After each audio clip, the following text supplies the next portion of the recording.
తెలుగు కంపల్సరీగా రావాలి, మీకు రీడింగ్ అండ్ రైటింగ్ రావాలి. కాబట్టి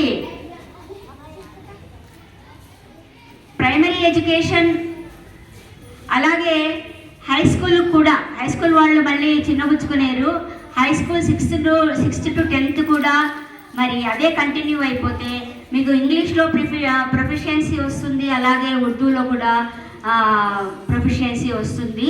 తర్వాత కావాలంటే మీరు ఇంగ్లీష్ మీడియంలోకి మారిపోవచ్చు, కాలేజ్లో మారిపోవచ్చు.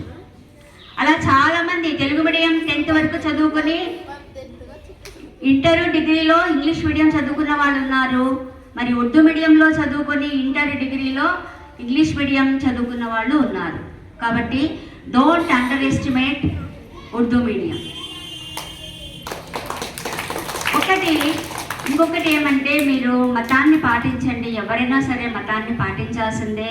ఎందుకంటే మతము అనేది ఒక డిసిప్లిన్ ఇస్తుంది, ఒక డిసిప్లిన్. ఆ సాంప్రదాయాలు పాటించడం అనేది ఒక డిసిప్లిన్కు మనకు ప్రేరణ ఇస్తుంది అన్నమాట. అలాగే ఇక వేరే వాళ్ళను కించపరచకుండా తోటి వారిని కూడా కలుపుకుంటూ ముందుకెళ్ళాలి. అది ఎవరైనా ఎక్కడైనా పాటించాల్సిన పద్ధతి అదే మనకు. ఎందుకంటే మనకు ఇండియా అనేది చాలా భాషలు వేరు, సంస్కృతులు వేరు అయినప్పటికీ కూడా ప్రతి స్టేట్కి ఒక సాంప్రదాయం ఉన్నా కూడా, ఒక భాష ఉన్నా కూడా మరి అన్నీ కలిపి మన ఇండియా తయారైంది. కాబట్టి మన ఇండియాని మనము ప్రేమిద్దాం, మన ఇండియాని మనం కాపాడుకుందాం. అలాగే మీరు కూడా చదువుల్ని 10th ఆపొద్దండి, ఎస్పెషల్గా అమ్మాయిలు. మరి 10th క్లాస్తో ఆపకుండా ఇంటరు డిగ్రీ వరకు కంప్లీట్ చేయండి. ఆ తర్వాత ఇంకా ప్రొఫెషనల్ డిగ్రీ ఏదైనా టీటీసీ ట్రైనింగ్ లాంటిది ఇంటర్మీడియట్ అయితేనే చేయొచ్చు. టీటీసీ ట్రైనింగ్ బిఎడ్ లేదా ఇంకా వేరే ప్రొఫెషనల్ ట్రైనింగ్స్, నర్సింగ్ ఉంది, పారామెడికల్ కోర్సెస్ ఉన్నాయి, ఎన్నో ఉన్నాయన్నమాట. అవన్నీ కూడా చేయాలి అంటే మీరు ఇంగ్లీష్ మీడియం ఇంటర్లో తీసుకుంటారు కాబట్టి 10th వరకైనా అట్లీస్ట్ ఉర్దూ మీడియం కంటిన్యూ చేయండి. మరి మీరు లాస్ట్ టైము ఇక్కడ ఉర్దూ స్కూల్లో టీచర్స్ ఎక్సలెంట్, నేను చెప్తున్నాను కదమ్మా, ఇక్కడ ముంతాజ్ టీచర్ అని ఇంతకుముందు పనిచేశారు పక్క స్కూల్లో, తెలుసా? మరి ఎంత కష్టపడ్డారు ఆ టీచరు స్ట్రెంగ్త్ ఉంచడానికి, చాలా కష్టపడ్డారు. ఇల్లు తిరిగారు ఆమె, పిల్లల్ని కూడా అలాగే ట్రైన్ చేశారు, చాలా కష్టపడ్డారమ్మా. అలాగే ఇప్పుడున్న టీచర్స్ కూడా కష్టపడుతున్నారు. సిద్దికా మేడము మొదటి నుండి నాకు ఇక్కడ తెలుసు, ఈ మధ్య కొత్తగా వచ్చిన आजकल के जनरेशन के बच्चों को फ्रीडम फाइटर्स के बारे में नहीं मालूम. So it is our duty to inform them, to show them एक फ्रीडम फाइटर्स तो जमाने में कौन थे, कैसे हमारी हुकूमत आई, कैसे हम इंडिपेंडेंस इंडिया बने, ये बनाना हमारे टीचर्स के लिए बहुत जरूरी है. क्योंकि जब हम सिनेमा थिएटर में जाते थे, गांधी दादा का हम थाली बजाते थे, ये सब हमारे जमाने के. अब सिनेमा थिएटर में जाकर गांधी दादा है तो he doesn't know who is Gandhi दादा, नहीं मालूम. सो नेशन ऑफ द फादर नहीं मालूम. जो बहुत सारे हमारे मुस्लिम लीडर्स में बहुत सारे लीडर्स हैं फ्रीडम फाइटर्स, उनके नाम हम भी नहीं मालूम. रिसेंटली परसों रजिया सुल्ताना का नाम नहीं देखना पड़ेगा. वो रजिया सुल्ताना ग्रेट फ्रीडम अहमद महारानी, ग्रेट फ्रीडम फाइटर. सो ऐसे फ्रीडम फाइटर्स हम मुसलमानों में हमारे इसमें बहुत सारे हैं.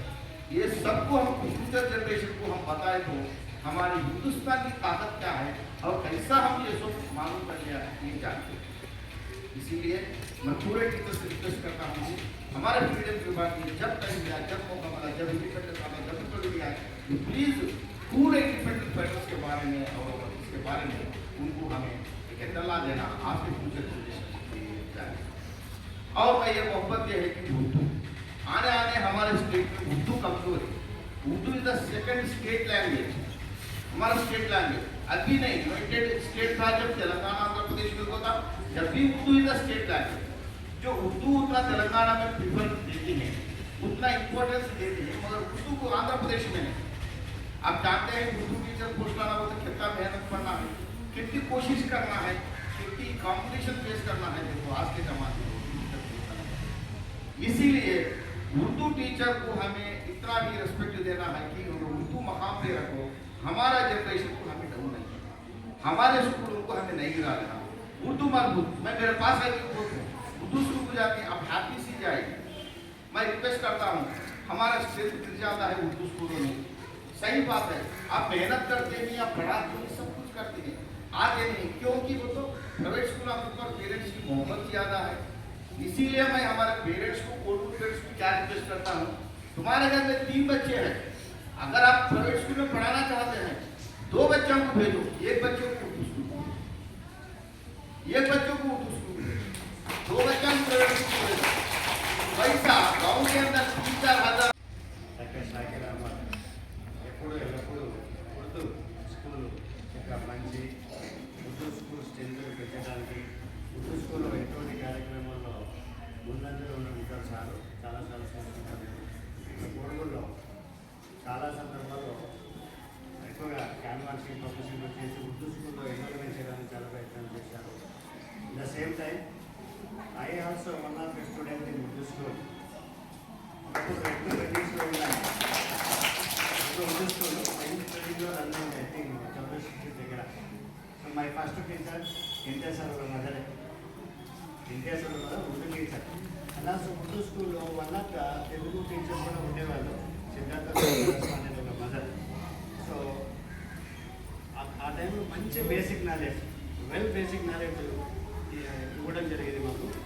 దేవదేళ్ళ అక్కడి నుంచి మేము మళ్ళీ తెలుగు మీడియం తీసుకోవడం వెళ్ళి రీజన్స్ ఏదైనా కావచ్చు, బట్ ఇక్కడ ఉర్దూ లాంగ్వేజ్ మీడియం ఏదైనా కావచ్చు, సబ్జెక్ట్ కాన్సెప్ట్ అనేది సేమ్ ఉంటుంది.